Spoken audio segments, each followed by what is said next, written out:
So you saw part one and you're ready to use the trail maps. Well, stick around. Let's get into it.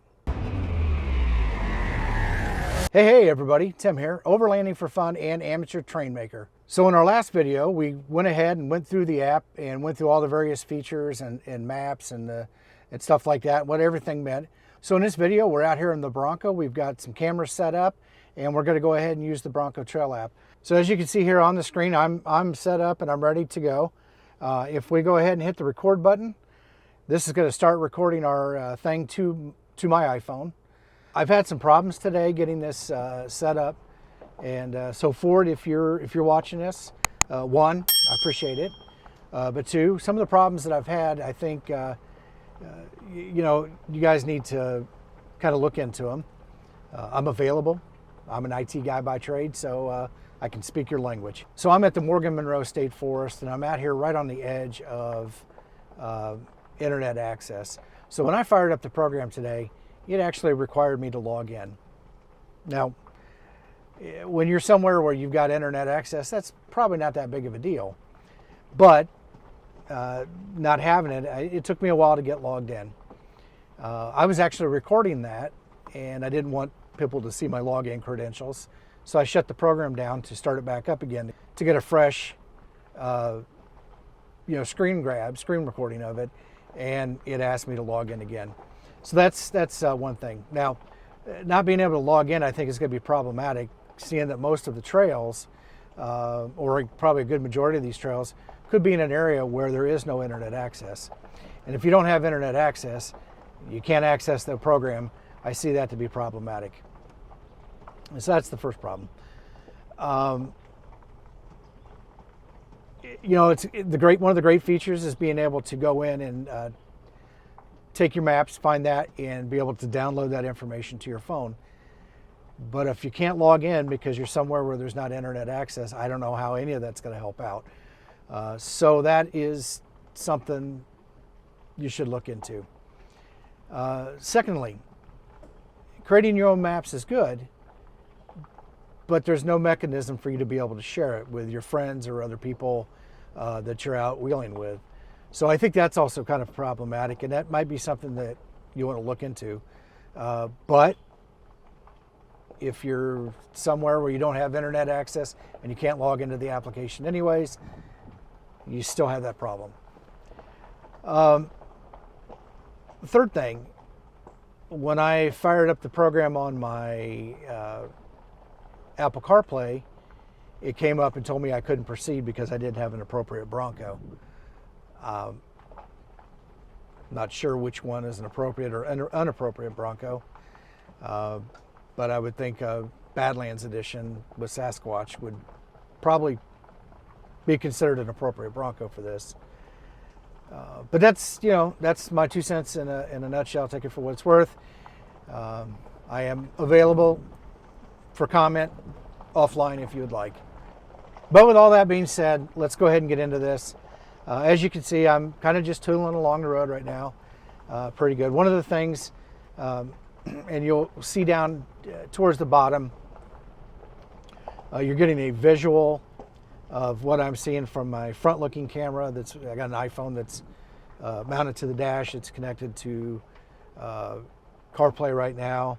On the GoPro, you're seeing what I'm seeing on the screen, so I'm getting a regular two-dimensional map, just topographic lines in there, which is kind of cool.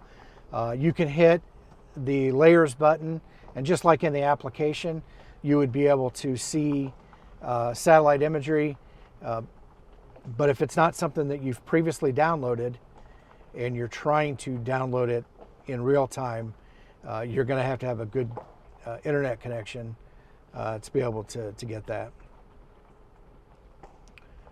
While I'm driving, obviously some of the features are grayed out. You over here on the side, you've got zoom in, zoom out, so I can zoom out on the trail. Obviously, it's kind of leaving a trail of breadcrumbs in this to show where I've been, which is kind of neat. And I'm not sure if this will. So I can scroll away from where I'm at And if I hit the arrow button, it's going to take you back there and go back in. Now, some of the neat stuff that you'll see on the screen, you know, in the overlay is the telemetry from the vehicle. So you're getting your speed, you're seeing engine RPMs, you're seeing the pitch and roll. So like right now, I've got a 1 degree downward angle. My wheels are at 0 degrees, and I'm level side to side. What's nice about that is a couple things. If you're using this to kind of critique or brag, you know, people that are viewing this can actually see kind of what's going on. One of the downfalls with digital cameras and image stabilization and horizon leveling is that you don't always pick up or notice that you're on a steep incline unless there are things that allow you to see the horizon. Like, so if you're out maybe in Moab or somewhere out west in open land, you know, where you can see obstacles and the horizon, then, you know, it doesn't trick you as much. But like right now, as you can see, I'm driving in the forest on a service road, and you know, a 5 degree angle or a 10 degree angle may or may not be apparent. So that gives you some good stuff. So in addition to the telemetry from the vehicle as far as engine RPM, speed, direction, stuff like that, you also can see whether you're in 2-wheel high, 4-wheel high, or 4 low. So I've just now went into 4 low. So also what you'll see on there is lockers. So if you have front lockers or rear lockers, or just rear lockers, or no lockers at all, those things will show up. So like right now, I'm going to go ahead and engage my rear locker. So you should have seen now on the screen the orange icon for the rear locker show up. I'm going to go ahead and engage the front locker. And obviously I'm not somewhere where I need to have lockers enabled, so I'm going to go ahead and turn those off.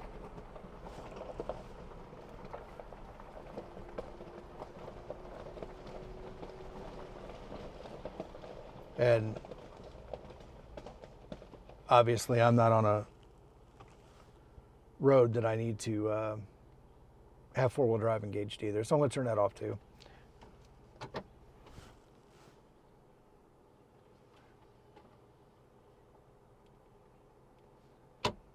So now that I've got 4-wheel drive turned off and I'm back into 2-wheel high, I can just drive a little bit faster. Oh, got some obstacles here in the road. We need to drive over those. Yep. Not quite the same obstacles that Stefan from North Shore Bronco was driving over the other day at his dad's farm, but I would say it's close. Very close.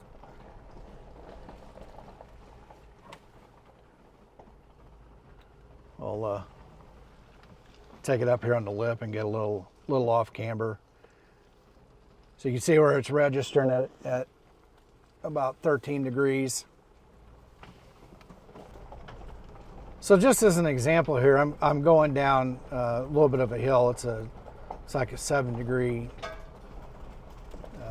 downward here. So just to show you, like I said, not being able to see the horizon here in the forest, I don't know how well, you know, that's showing up, because the front of the hood on the vehicle in relationship to the road stays the same.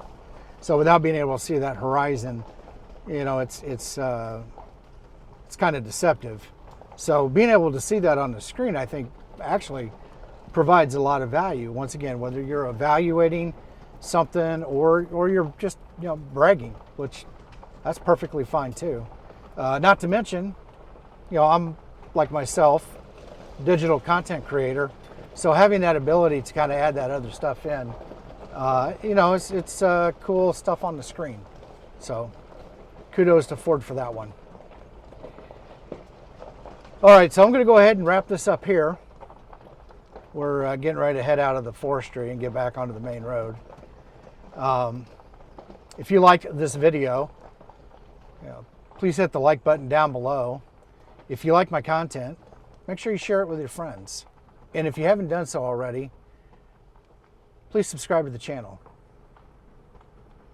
And hopefully one day we'll catch you on the trail. Tim out.